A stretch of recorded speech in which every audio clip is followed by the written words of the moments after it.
Hey, good morning, everybody. I hope that you are all well today. For those that may be joining that are brand new, my name is Paul Turner from thediscipleproject.net, and you're welcome to hang out with me over there if you'd like, articles and all that kind of good stuff there. But today I want to talk to you about your youth ministry getting stuck. Now, listen, youth ministries get stuck all the time. Organizations get stuck all the time. Programs get everything. Everybody gets stuck. So the problem is that sometimes we think that we're the only ones getting stuck. That suddenly, our world just kind of comes to a screeching halt because we can't seem to move forward in the ministry and the things that God has placed upon our hearts. And today I want to talk to you about an article I read by Seth Godin. And Seth Godin offers a great idea, and I want to break down that idea from the perspective of youth ministry, of course, to be able to help you, maybe give you an idea of a way of moving forward in your youth ministry, because, we get paralyzed by the amount of choices we have, right? The amount of directions we can go. We're looking, well, I could go this way, I could go this way, I could do this.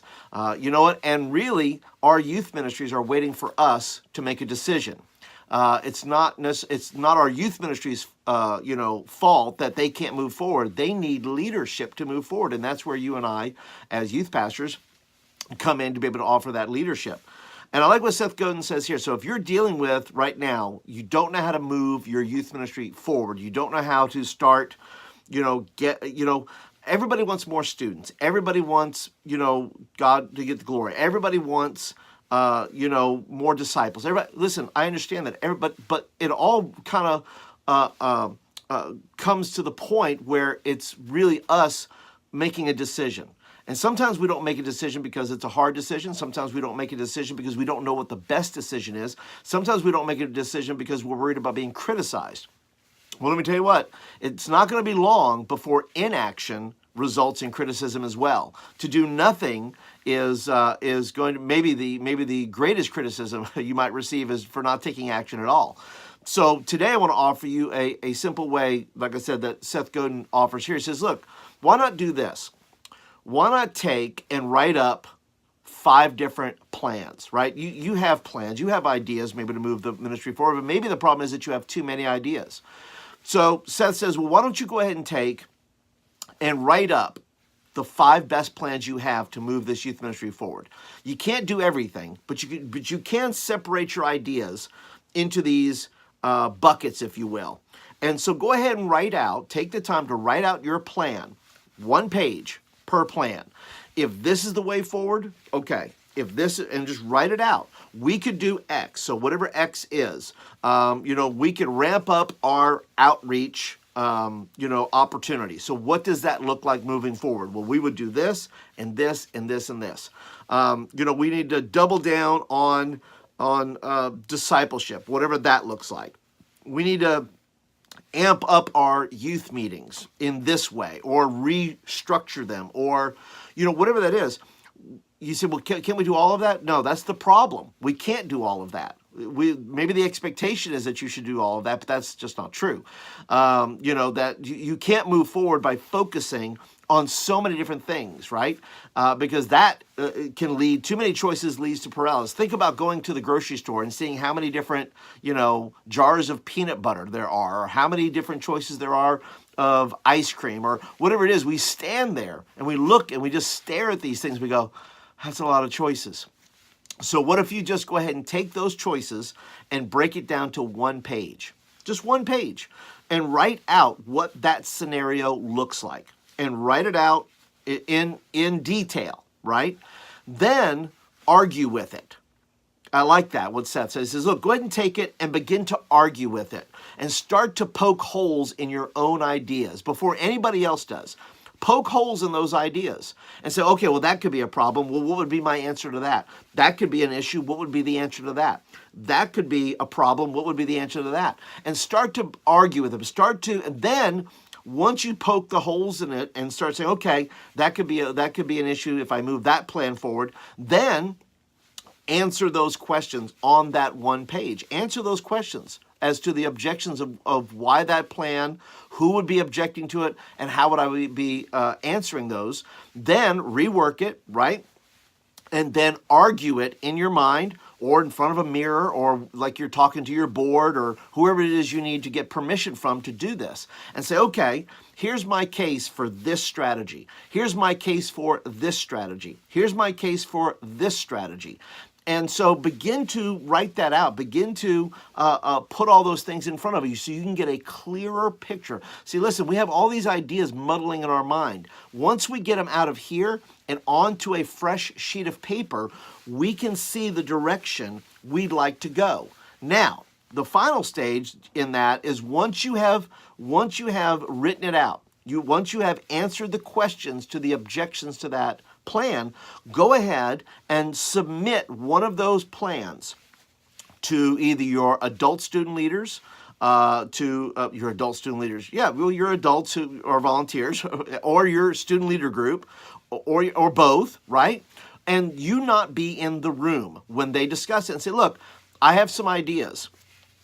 I'd like you guys to take a look at this. Which one of these plans moving forward is the best one? And let them have the input that is going to be necessary to making that plan work. And say, we really like this. If we could tweak this or change this or whatever it may be, right? Get some trusted advisors, by the way, first, right? Don't just go in there and say, hey, I want to throw these things in here. You really need to talk it out with, and say, look, here's some of the plans that I'm going to be doing, submitting forward. Let one or two people know that these are some of your ideas, and then begin to, as it's clarified, begin to say, listen, I'm going to submit these things to you guys. I would really like you guys to take a look and see which is going to be the best direction to move forward. And so when you do that, you are showing progress, obviously, but you're also showing your team that you have ideas, you do have dreams, you do have goals, but I'm not sure which way. And you say, Paul, isn't that a sign of weakness? No, I say it's a sign that says, look, we're in this together, and there are going to be times when we're stuck that we don't know. And through prayer, right, through counsel, right, the Bible says in Proverbs that a counsel of many brings success, right? So we gather these people around these plans, but they're one idea. They're not 25 ideas. They're not the illustration of throwing everything against the wall and saying, let's see what sticks. No. You have 5 ideas or 3 ideas. Here's the plan going forward. And I know the new year's coming up, and so you're saying maybe it's going to be a time for change. Well, start putting those things on paper.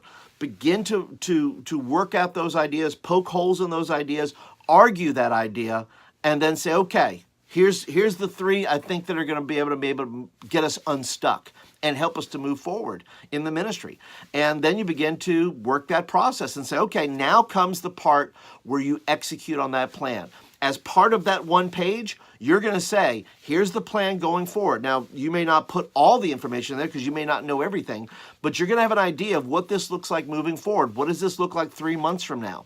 And, this think time is so critical and so important that the plan moving forward is then becoming clearer and clearer as you move along, and God begins to lead you and guide you. But you've got to take that time to sit down in the quiet moments and begin to think. Not worry, but pray and begin to write it out. And then find good counsel. And then submit those pages. And then go through the process that I just said.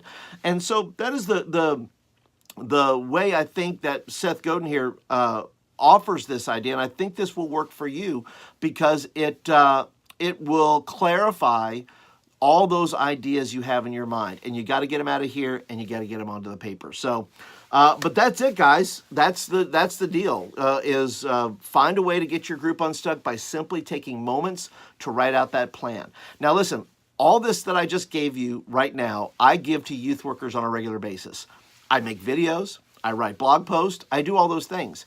And literally, you're getting coaching just by me doing a live video to share this with you.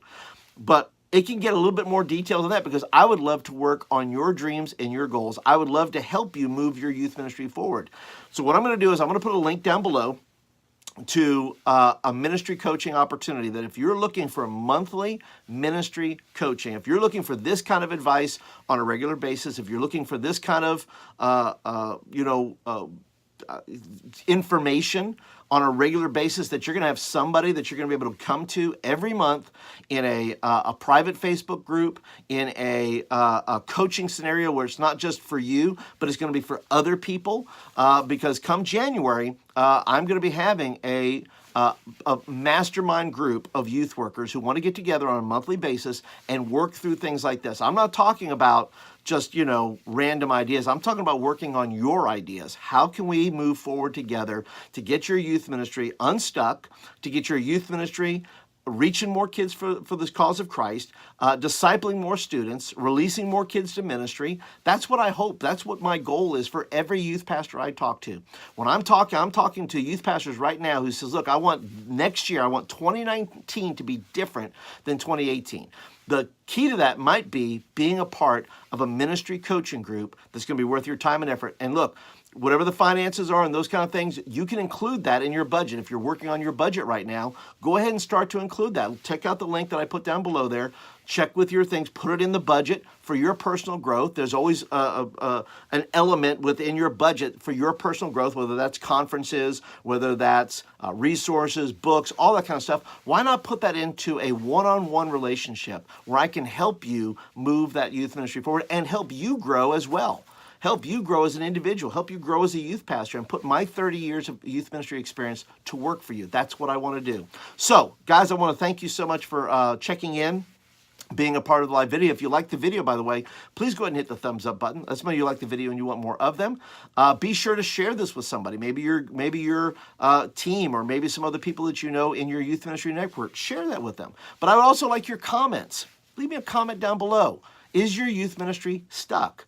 Has this advice helped you? Is it a plan moving forward for you? I would love your feedback on this video. So please go ahead and leave me the comments down below. And don't forget, shortly after this video, I'm going to leave a link down there.